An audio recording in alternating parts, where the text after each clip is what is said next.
Hello and welcome to Wait, It Gets Better, the improvisational storytelling podcast, where we, the cast, create your stories or stories for you like sous chefs creating a masterpiece. I am, of course, Levi. I'm Reed. And I'm Seth.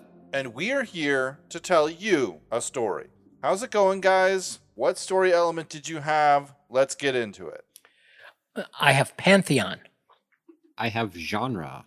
I have something based on a book I'm reading. So maybe genre and Pantheon should go first in our world building episode number 1. Oh, but I wanted to hear about how Jane runs, and Jane can run fast and see Spot run too. What? Is that a snide remark to the type of book that Levi might have been reading? It's like kids learning to read. See Jane run. Jane runs fast. Sally. Jane can run fast. See Jane run fast. See Spot. Yeah, see Spot I run. Do mine. I can do mine. That's fine. You guys want to hear my something based on a book I'm reading? Sure. So I'm currently reading 3 books. One is Rock and Sand by Father Josiah Trenum, which is an Orthodox Christian book written by an Orthodox priest. That's not what this is from. I'm also currently in the middle of Macbeth by Shakespeare, but that's not what this is from. The other book I'm reading, I'm trying to remember the name. It's the Chronicles of Thomas Covenant, the Unbeliever by Stephen R. Donaldson. So it's a fiction novel trilogy about a guy named Thomas Covenant who is a leper and is transported to a fantasy world where there are fantasy problems to fix. I don't want to give it away too much. It's pretty okay. Pacing is a little slow, in my opinion, or a little fast, but not explained. But there's some interesting aspects to it. And so the element of something based on a book I'm reading is the dramatic shift, right? A person growing up in the mundane modern world having a dramatic shift to a fantasy world or to a magical world, via a car accident or a plane crash or, falls into the water and comes out of the water and he's in the mystical world, something like that. So that's how our hero will be introduced to the world. Cool. I'll go with genre then. Wait, real quick. And okay. Part of this is that the idea being partially that he has some infirmity. There's something that's really broken about him on the modern world side, but it either sets him apart or in fact turns into his strength on the fantasy world side is one of the big thoughts that I had about it. That's all. Okay. So I don't know, there's a couple ideas that would play that into the genre pretty well. We can figure out how that'll work, but I think, we'll get this all out and then kind of figure out how he gets here. But it is like a built-up society after a kind of an apocalypse. Okay. It's not Mad Maxy, right, where, the remnants of the old society are still there and everyone's kind of clinging on in some kind of terrible, desperate thing. It would be more like, if you pay attention, Lord of the Rings is like this. Right.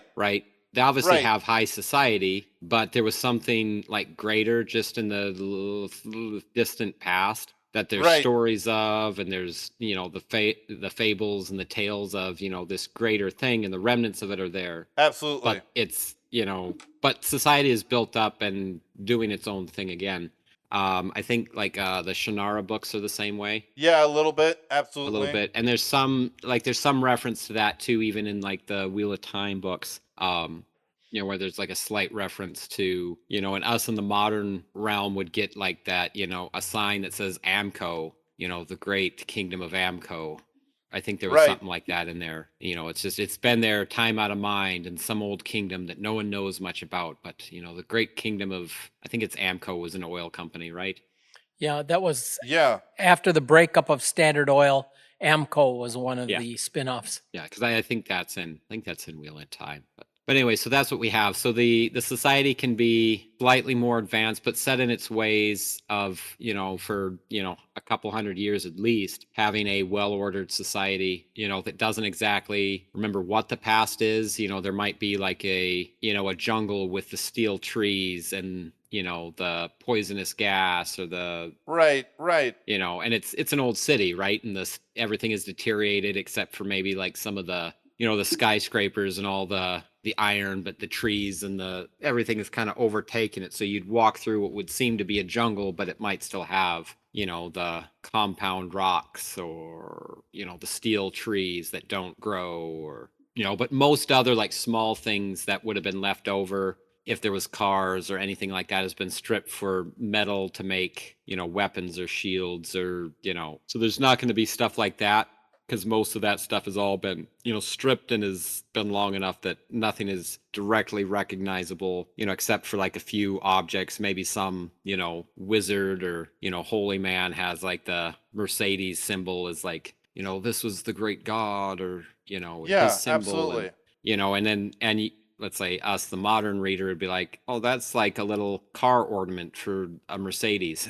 Yeah, no, for sure. But so yeah, that's kind of what the genre of it. Yeah, so maybe it's not transported to a different world, but maybe it's just transported into the future then. Yeah, I was thinking when you were saying that, I was like, oh, that'd be perfect if, let's say, some explorer opens up like some chronogenic capsule that he's been in, like, people do where, this thing that ails you, it's not like going to kill you, but maybe someone will have a cure in the future, and so they go into right. They get cryogenically frozen in the hopes that in hundreds of years they'll be able to be cured. Mm-hmm. Cool. So it could be something like that, or maybe, I don't know. I think that would make sense, but we'll see what Reed has with the Pantheon, and then we can figure out how far.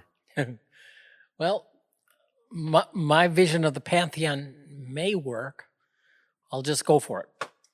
Okay, when I was, as we independently imagine our story elements, sometimes fitting together can be a challenge. Right. But the view of the people in the story that I envisioned would have scoffed at the idea of someone describing the Pantheon. These are people that the official policy is that there are no gods. Religion and belief in God is considered a mostly quaint, fantasy idea of primitive and, backward civilization where frightened men, make up mythical deities to explain things they don't understand. And learning in science is looked to for answers to any problem. There's an elite expert class. There is education is very held up in high regard. The teaching of law, the judiciary is based on policies or ideas of judicial positivism that mankind is evolving into a wiser and better creature, and that the law builds on itself. Precedent builds, and we can erase we can carry on without being troubled by the intricacies of the past, so to speak. But the educators have, there's an educators guild, which holds complete control of the schooling system through every level. And you're really, to get any place, anywhere, you have to be part of that system. And, there are people in menial jobs that, that's good, for society and everything. And I wouldn't go so far. They would be horrified to hear me say, as long as they know their place, that Right. would be really frowned on kind of language. But yet, dissemination of information is very much seen through this eye. Anything that would suggest that there's other things going on, for example, in a fantasy realm, so to speak, would just be laughed at as a silly story.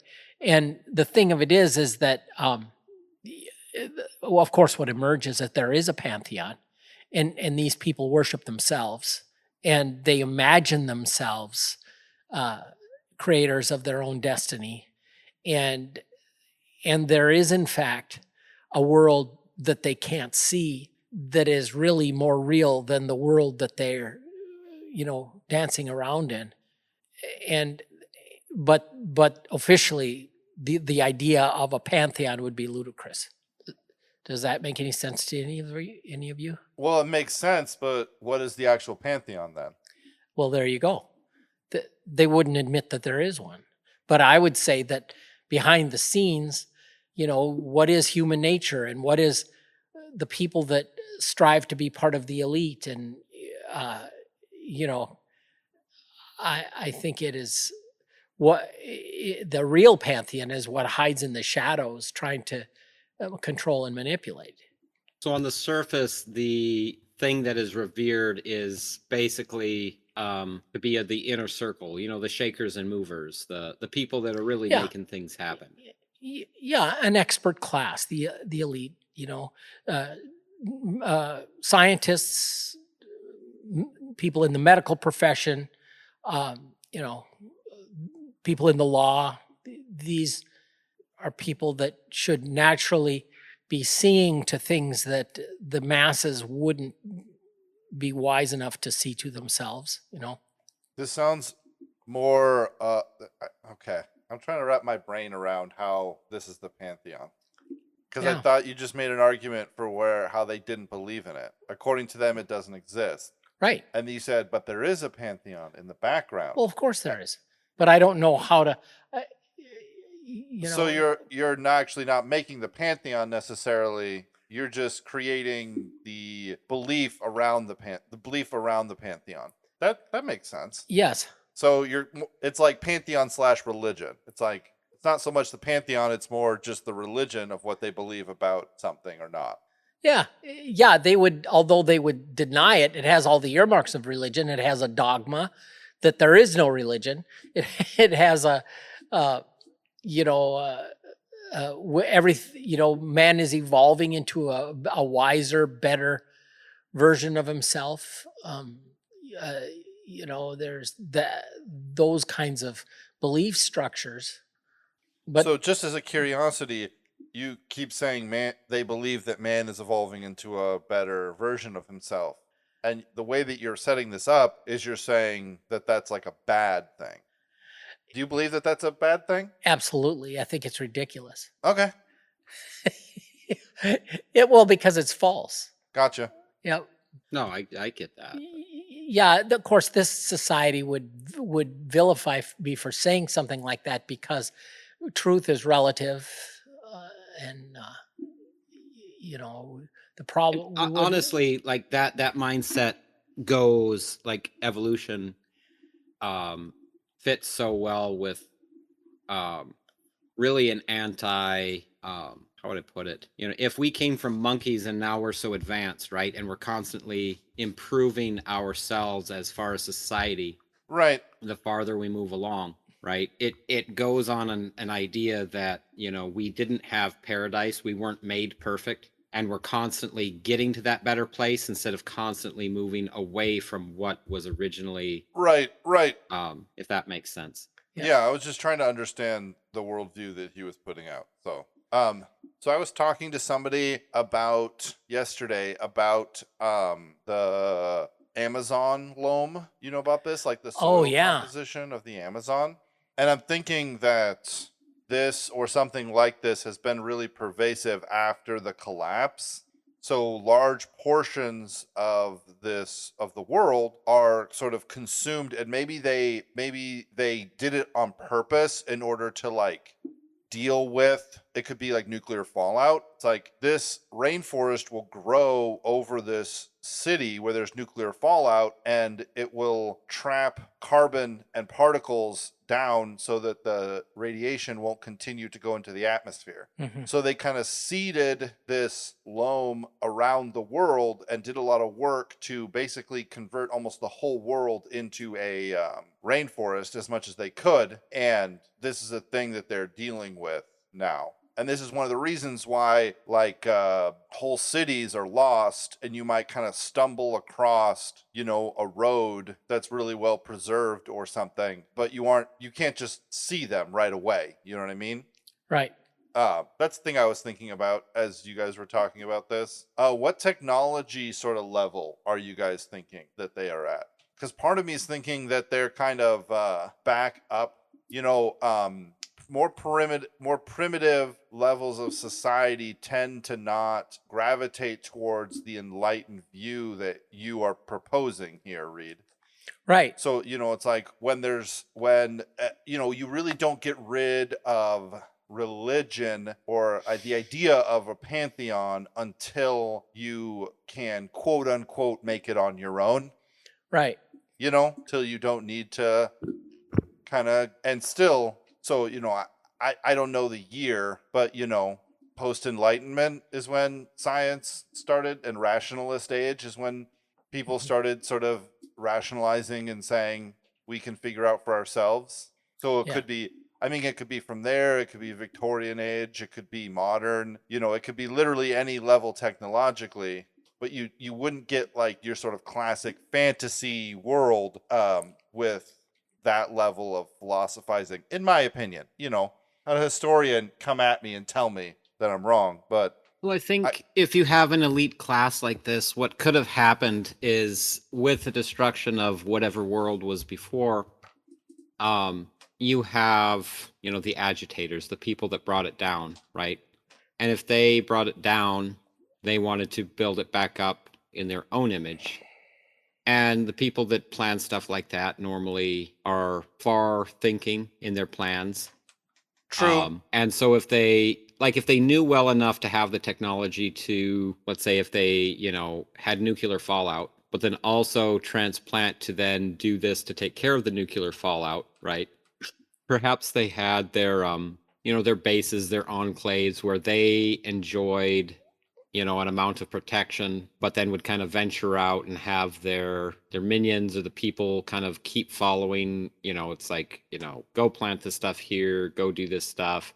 But then slowly over time, you know, they kind of let people, you know, kind of dig themselves back through the mud for a couple centuries. Right. And then when, let's say, people are, you know, hand to mouth, hunter gatherers, right? Then they come in with, you know, a lighter and a few, you know, mechanical tricks, right? And now they could quickly build a society back up, right? I suppose, with little inserts of now what they want. So I would say, like, in a realm where they've come in and now bedazzled, and that's why they're the elite, because they come in now with, you know, maybe not the top notch of things, but, you know, sharpened axes, you know, a saw, what's that where they, not animal husbandry, but like the use of, you know, tack and gear for having animals pull carts. Right. You know, little things. And they can then quickly kind of insert things as people are more acceptant to take the next, you know, thing to dish out. But like if you went to, you know, a primitive tribe and had like, I don't know, a laser blaster, right? You know, it's kind of a step beyond what they could quite get. But if you start, you know, just enough to bedazzle them, right? And then slowly introduce so that it keeps you on the top of the power chain. Right. You know, and then they go about and go, well, see, all your superstitions, you don't need to, you know, follow those superstitions because now we have this technology that can, you know, you're scared of the things coming out of the forest. Well, we can just, you know, cut the forest down. Oh, you're, you know, scared about like the water being unclean. Well, we have this, you know, filter that makes the water clean. You know, the evil spirits in the water can't hurt you now, right? And so enough time where they can kind of bedazzle society away from any of their natural superstitions that they would have been developing. So you're saying that these elites who are peddling this they didn't arrive at these conclusions themselves. This is just a holdover from the world before. Correct. And they have basically inserted the fact that it's a holdover from the world before to gain an upper hand when it comes to technology and things like that. Mm-hmm. Okay. And so it might not be, high civilization, but somewhere where there's enough of, things starting to happen, things that it's like a constant progression in what is kind of coming out, that's just enough to keep the people, accepting of the idea that, they don't need their superstitions. We can, we're developing, our Department of Education and our scientists are developing things to get over any of these things that would scare you before, and maybe soon we will even conquer death. The last. Right. So then but I would definitely say it's not built into, the society of the past, but definitely something just enough to pull people out of a superstition with the, the candy of bedazzlement. Right. Where should we have this take place? Because I think Earth is a totally fine, this can be an alternative history. Oh, yeah. Where do you think would be a good place for it to take place on Earth? I'm just thinking some more world building stuff. I mean, would it really matter where it happened on Earth if it's been long enough? If there would be, plate shift, with fallout, or I guess it doesn't matter. The face of what is kind of here probably wouldn't look all the same, and if everything was kind of, well, dude, if there's plate shifting enough that, like you're saying, then there's no remnants of the world before. If there's enough plate shifting that the landscape looks different, then buildings are gone. True. So that's why I was thinking not plate shifting level of movement, just kind of like 200 years of overgrowth plus the seeding of the rainforests in order to increase the dampening on the radiation, or maybe to deal with it somehow. Maybe they develop something that they could lock the radiation into the wood of the trees and it would like process it, and clean it up. Do you have any place in mind then, or? Well, I was thinking Minneapolis. We're from Minnesota, so I was thinking Minneapolis, St. Paul. It's right on the Mississippi. It's 2 hours away from 2 hours away from Lake Superior, and so that's kind of a cool. That's like a international port. Duluth probably wouldn't get nuked if the world was going to war, so it would make sense that Duluth would be kind of like an epicenter of something, and then Minneapolis might get nuked, and so people come down to Minneapolis sometimes to explore the giant rainforest that's there now. That's kind of what I was thinking. Yeah, that makes sense. Cool. What do you guys have close enough to the Great Lakes and the Great River? Yeah, for and something to be going on. Yeah, and you can go from Lake Superior and you can make it to the ocean, so the Atlantic. So, and down the Mississippi. It's an international port, so. Yeah. But any other story building stuff you guys want to add before we call this one a wrap?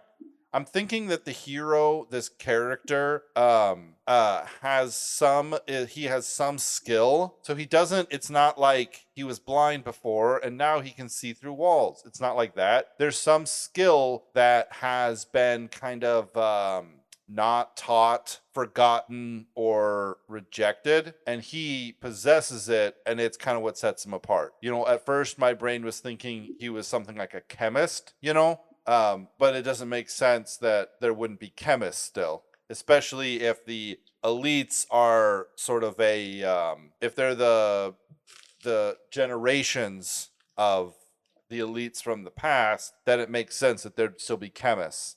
But I'm trying to think of something that he is that they wouldn't view as a necessary thing, but would still be kind of crazy enough that he could set himself apart as kind of a hero-esque type of thing. Do you guys have any interesting ideas?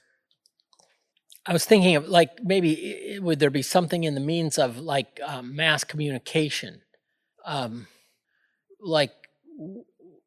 If there's been a breakdown, one of the things that would probably go is like, well, the power grid, for example. Right. Where are we at with that? Is this, are these local fixes? Are we on, electrified society, right? Or are we not? That's so something like a ham radio operator? Yeah, somebody who's made some kind of reconciliation with the past. And, one of the things that's happening is, nobody had to reinvent the wheel. There were plenty of examples of that around, but Right. there was stuff that had been lost, but there's kind of a rediscovery, a whole industry around, what would be called inventions in our world would be called rediscoveries, kind of. Reinventions. Yeah. Yeah. He could be sort of like an electrical engineer slash, or maybe not engineer, maybe just like a hobbyist slash, does ham radio. So I was thinking maybe not something so sophisticated, but I don't know, because if they do stuff like this, but my mind was going to like, I don't know, like maybe like a 5th or 6th grade science teacher, right? So I think at about those levels where they do here with a bit of copper wire and like more intrigue science stuff, where it's like dabbling at like, setting up your own little radio receiver, because I think you can do it with like tin foil and like a magnet and some copper wire, right? And you can kind of make like a small telegraph line. It's like little things like that you'd have to know like a lot of little like physical science or physics, to make. I've got several books, but I think that's like in the age range that they're designed for, is to kind of like be interesting to, not quite teenagers or, like middle school kids, to start being like, wow, we can make an electrical circuit, and like, like the little, like the physical project science. And perhaps he took it more like a hobbyist, where then he actually did more other things, but then, let's say function in that practical. So it wasn't like, teaching science in college, where it was like, I'm only teaching, the mathematical equations of chemistry. Right. But it also wasn't where he was like, I'm an electrician. Yeah, because I kind of take it that, electricians or people that do some stuff like that, they're taught how to fix the problem, right? Yeah, sure, I come in and like wire the house and, set up a light switch relay or something like that, but like it becomes monotonous, right? If you're fixing something on the power grid, it's just a matter of, well, this line is down, you wrap up the old one and kind of hook up the new one so that it goes again. But something like this, where then, you're doing the more practical things, where I think that would be more doable. Yeah, I like that. I like, what did you say, 5th grade? I'm just trying to make a guess, because it's been so long since I've done that, but I know I have a couple books for the kids on like science, like physics projects, or, practical, little things. And it looks like, from what it looks like something that would be done up for like a 5th or 6th grader. Yeah, 5th or 6th graders like 10 or 11 years old. I think that between would be 10 and 12 years old. Yeah. Because that's kind of the age where they're still like really interested in what you might have to say before they've become a teenager and don't want to listen to anything. Yeah. And something like that would still be fascinating. Yeah, that works. So he was a 5th grade science teacher, and he, did a lot of various things. He had 3D printers, and he had a ham radio. Has ham radio, and he enjoyed kind of tinkering and stuff like that. And so a lot of his knowledge is like tinkering knowledge, which will come in really handy if he can, make it down to Minneapolis and, get some things. Because I can kind of imagine that like the elites have a really tight stricter on who has the copper, where's the copper wire produced, and when is it brought to us? Because if they're trying to manage and control the development of humanity, then it's really they want to make sure that no one can sort of sneak off and play around with stuff. But all right, I think this is an interesting start to this story. We'll come next week and talk more about it as we get to know this world. Thank you so much, everyone, for joining us for this episode of Wait, It Gets Better. If you have any questions, please feel free to give us a call. Reed's phone number is, no, just kidding. 8675309. Yeah, exactly. No, our email address is waititgetsbettercast@gmail.com, or you can send us a message on Twitter at @getsbettercast. We'd happy to hear your ideas and suggestions, hear what you think is cool, hear what you don't like. And until next time, have a great night, everybody. Bye. Cut.